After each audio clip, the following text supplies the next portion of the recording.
집에 있는 교회 묵상의 집. 오늘은 2023년 5월 10일 수요일.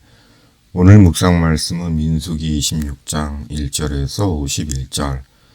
말씀에는 이유가 있습니다. 1절에서 4절. 연병 후에 여호와께서 모세와 제사장 아론의 아들 엘르아살에게 말씀하여 이르시되 이스라엘 자손의 온 회중의 총수를 그들의 조상의 가문을 따라 조사하되 이스라엘 중에 20세 이상으로 능히 전쟁에 나갈 만한 모든 자를 계수하라 하시니 모세와 제사장 엘르아살이 여리고 맞은편 요단 가 모압 평지에서 그들에게 전하여 이르되 여호와께서 애굽 땅에서 나온 모세와 이스라엘 자손에게 명령하신 대로 너희는 20세 이상 된 자를 기수하라 하니라. 51절.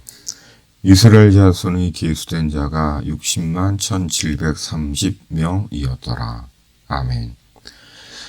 바알부올의 일로 2만 4천 명이 연병으로 죽은 후 하나님께서 모세와 아론의 아들 제사장 엘르아살에게 이스라엘의 20세 이상 된 자를 계수하라고 하십니다.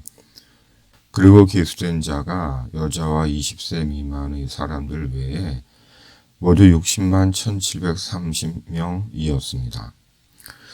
이스라엘이 출애굽할 때 인구가 여자와 20세 미만의 사람들 외에 60만 3550명이었으니 40년이 지난 시점임에도 이스라엘의 인구는 큰 변동이 없음을 알 수 있습니다. 그렇다면 하나님은 왜 모세와 엘르아살에게 인구조사를 하라고 하신 것일까요? 이유가 무엇일까요? 오늘 본문의 인구조사는 이스라엘이 40년간의 광야 생활이 지난 뒤입니다. 인구수 또한 40년 광야 여정의 시간이 지난 뒤의 인구수입니다. 그런데도 별 차이가 없는 것입니다. 그러나 한 가지 달라진 것은 첫 인구조사 때 시므온 지파의 인구수가 59,300명이었는데 반해 오늘 두 번째 인구조사에서는 22,200명으로 절반 이상이 준 것입니다. 민수기 1장 23절, 민수기 26장 14절. 따라서 이는 바알부올에 대한 우상 숭배를 시므온 지파가 앞장서서 하지 않았나 하는 생각이 듭니다. 하나님께서 이스라엘에게 명령을 하실 때에는 다 그 이유가 있으실 것입니다. 그리고 그 이유는 이스라엘을 위한 것입니다. 이스라엘을 파멸의 웅덩이로 밀어넣고 심판하시기 위함이 아닙니다. 하나님은 그런 하나님이 아니십니다. 그렇다면 하나님은 처음부터 이스라엘을 출애굽시키시지 않으셨을 것입니다. 하나님께서 예수님 안에서 하나님의 성도된 우리에게 말씀하실 때에는 다 이유가 있을 것입니다. 그냥 하시는 말씀이 아닙니다. 습관적으로 기계적으로 하시는 말씀이 아닙니다. 그리고 그 말씀은 다 우리를 위한 말씀입니다. 우리를 파멸시키고 심판하고 벌 주시기 위함이 아닙니다. 왜냐하면 하나님은 그리스도의 십자가로 우리를 사랑하시고 구원하시고 지금도 예수님 안에서 우리를 사랑하시는 우리의 하늘 아버지이시기 때문입니다.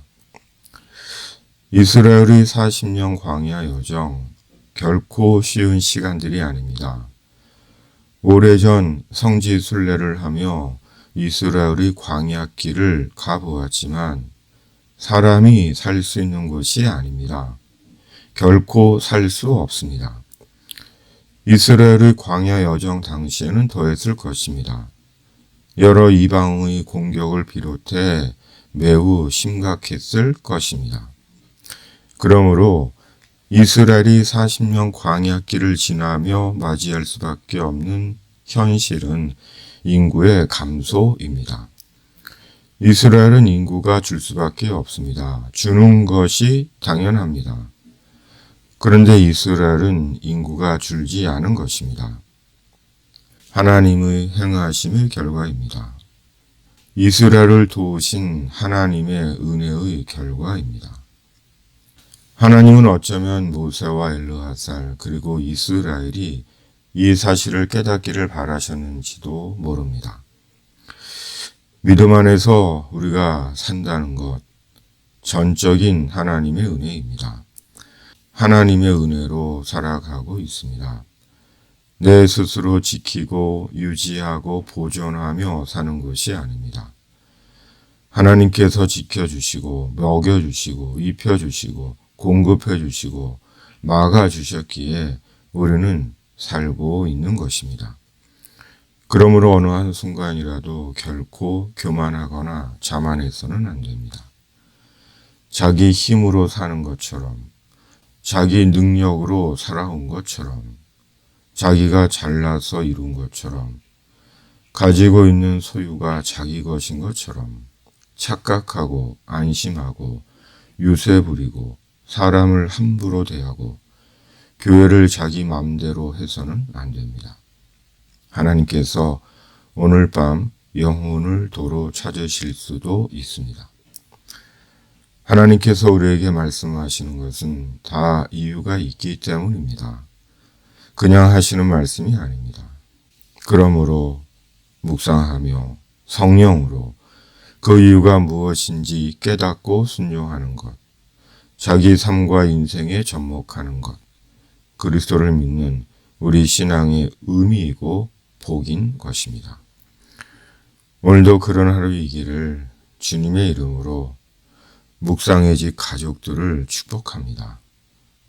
나라와 교회를 위해 기도해야 하겠습니다. 나라와 교회를 위해 기도합니다. 병으로 아픈 당신에게 주님의 치유가 임하기를 묵상의 집이 계속 기도합니다. 아멘. 하늘에 계신 우리 아버지, 아버지의 이름을 거룩하게 하시며 아버지의 나라가 오게 하시며 아버지의 뜻이 하늘에서와 같이 땅에서도 이루어지게 하소서. 오늘 우리에게 일용할 양식을 주시고 우리가 우리에게 잘못한 사람을 용서하여 준 것 같이 우리 죄를 용서하여 주시고 우리를 시험에 빠지지 않게 하시고 악에서 구하소서. 나라와 권능과 영광이 영원히 아버지의 것입니다. 아멘.